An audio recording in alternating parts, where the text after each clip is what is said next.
Good evening. Scott's off tonight. I'm Dustin Grove here with Anne Marie, and we begin with the breaking news we have been following all day. 2 children are dead, 17 others hurt after a school shooting in Minneapolis. And now we're learning more details about not only the victims, but also the shooter responsible. All of this unfolding around 8:30 this morning at the Annunciation School. At last check tonight, 6 children and 1 adult are fighting for their lives. Law enforcement identified the shooter as a 23-year-old woman, Robin Westman, who was formerly known as Robert. Officials now say the shooter had a manifesto timed to be released on YouTube shortly after the shooting took place. Our sister station in Minneapolis was able to get parts of that video before it was taken down, so here's what we've learned. A translation of an entry dated May 23rd allegedly showed Westman describing an obsession with mass shootings. In one of the last entries that was August 20th, Westman allegedly wrote about visiting the church and planning to carry out the attack. Then finally, August 21st, the final entry. The shooter allegedly details visiting a shooting range days before the shooting. Investigators say in the end today, she took her own life. NBC Nightly News with Tom Yamas continues coverage of this mass shooting after our newscast right here on the NBC Nightly News at 6:30. Also tonight, Indiana Republican lawmakers are talking with 13 News about their trip to D.C., to the White House, where they now stand on redrawing Indiana's congressional maps. Indiana Governor Mike Braun is also saying today that he still has yet to make a decision on whether or not he will directly call for a special session. This is a time when lawmakers could decide about whether new maps should be drawn in our state. 13 News State House reporter Emily Longnecker is here now with more on this ongoing discussion. Emily. Well, Governor Braun said today before he would make a decision, it would have to be clear what lawmakers and the leaders of the Republican caucus think about the idea of calling a special session. We spoke to 2 Republican state representatives who were on that trip to D.C. They told us when it comes to a special session, they're not a yes, but they are open to the idea and looking at everything. I'm happy with our maps right now. That doesn't mean Republican State Representative Jim Lucas wouldn't consider supporting a special session to redraw those maps, after initially saying he was a hard no. Lucas says that's changed after meeting Tuesday with members of the Trump administration, including with Vice President J.D. Vance in D.C. We have to consider the importance of enacting President Trump's policies and moving forward, and how important this midterm election actually is. Something he says would be harder to do if Democrats regain control of the House. It would be irresponsible of us to not take into consideration everything. A sentiment echoed by Republican State Representative Craig Haggard, who was also among the Indiana Republicans who traveled to D.C. for Tuesday's meeting. I think we need to do whatever we need to do to continue the direction the country's going right now, because I think it's going in a better direction. Haggard recently announced he's running for Congress in Indiana's 4th congressional district. He characterized the topic of redistricting as a small part of Tuesday's meeting. It wasn't, you will do this, you will do this. It was, this is what we're doing. This is how you could partner if you want to. State Democrats have accused their Republican colleagues of bowing to a power grab by the president, who's called for redistricting in red states across the country. Last weekend, Texas lawmakers voted to redraw their state's maps. In response, California lawmakers approved holding a special election so voters can decide if California's map should be redrawn to favor more democratically held seats in Congress and offset any seats Republicans stand to gain in Texas. Here in Indiana, Governor Braun said there's still plenty of time to see what lawmakers here want to do. It'll be done in a methodical, not rushed way. We'll get to the point where they're going to feel comfortable with where they want to go, and we'll act accordingly.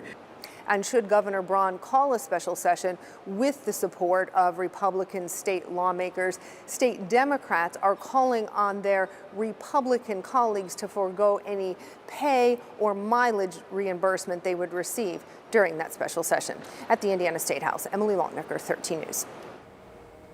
Indiana House Speaker Todd Huston releasing a statement to 13 News on the visit, saying in part, quote, I appreciated the opportunity for me and members of our caucus to hear from Vice President Vance and others about the tremendous work of the Trump administration. A wide range of topics were discussed, including education, energy, immigration, fiscal responsibility, and redistricting. And members were able to ask questions and share their thoughts. Weeks after a bar fight left a man seriously hurt, we've learned he is still in the hospital tonight trying to recover. On Tuesday, IMPD detectives apprehended the man who allegedly caused the injuries, and tonight, Brandon Schaff explains what led to the arrest.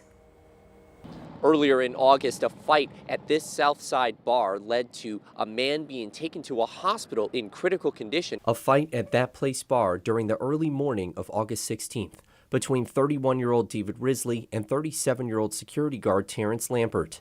According to a probable cause affidavit, Risley was knocked unconscious in the parking lot, witnesses saying the security guard allegedly stomped on Risley's head. IMPD Sergeant Amanda Hipschman said that evidence collected from witnesses and video footage helped them arrest Lampert on Tuesday. He faces charges of aggravated battery. It takes a partnership. We need those witnesses to speak to our detectives, to bring these people to justice, and to make Indianapolis safer for everyone. And hospital officials say that he is no longer in critical condition. He's still in serious condition, but there is a chance that he will improve. Reporting here on the south side of Indianapolis, Brandon Schaff, 13 News. Some clouds, some sun, and 70s across central Indiana right now. We have 75 in Indianapolis, Bloomington, 74, and 74 in Lafayette and Muncie. Temperatures will stay in the low 70s if you're headed out to Victory Field.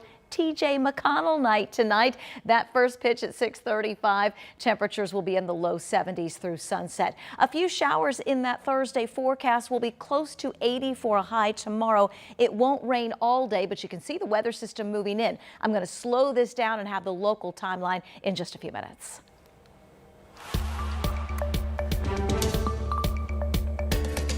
An Indianapolis man who killed two 19-year-old women, we learn now, will spend 116 years behind bars for their deaths. This morning, a judge sentenced Malik Shaw for the murders of cousins Aaliyah Wortman and London Coleman. Our Jenna Webster joins us now with how their family is reacting and what's next in this case. Jenna? Yeah, well, it was definitely a very emotional day in the courtroom. As you can imagine, for both of these families, 7 family members gave victim impact statements this morning. The one person we didn't hear from was Shaw himself.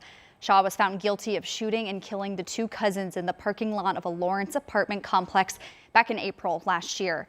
There was some frustration from the family today who say they feel like Shaw doesn't care about what happened.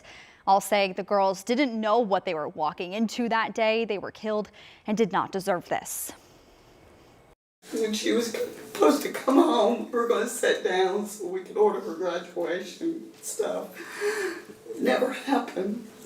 It never happened. And now when I think about her, I get in my car and I have to go to the cemetery to be close to her.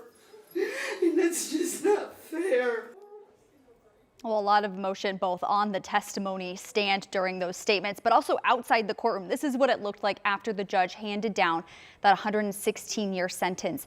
The young woman's family is seen hugging each other outside the courtroom. Now, during his trial last month, Shaw was also tried for a 3rd murder charge, but the jury deadlocked on what prosecutors called a setup execution of 27-year-old Spencer Lawson. Shaw is expected back in court for that count next month. He did also ask the judge to appoint a defense attorney to appeal today's sentence. Jenna, thank you. Happening right now downtown, Indianapolis City County councilors and members of the Public Health and Safety Department are meeting at the City County building. They're talking about the department's plan for money allocated in next year's budget after Mayor Hogsett released his budget earlier this month. This includes money for violence prevention efforts like the Elevation Grant Program, which aims to address the root causes of violent crime. The group is also expected to discuss changes to the city's youth curfew ordinance. This after the council passed several changes earlier this summer. We do have a crew at this meeting covering all the developments, and we'll bring you up to date with the very latest from this meeting tonight here on 13 News when we continue at 11.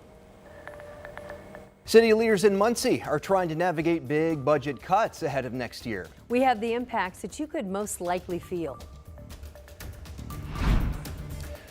Plus, how an event at Victory Field today is helping kids in foster care. That's next.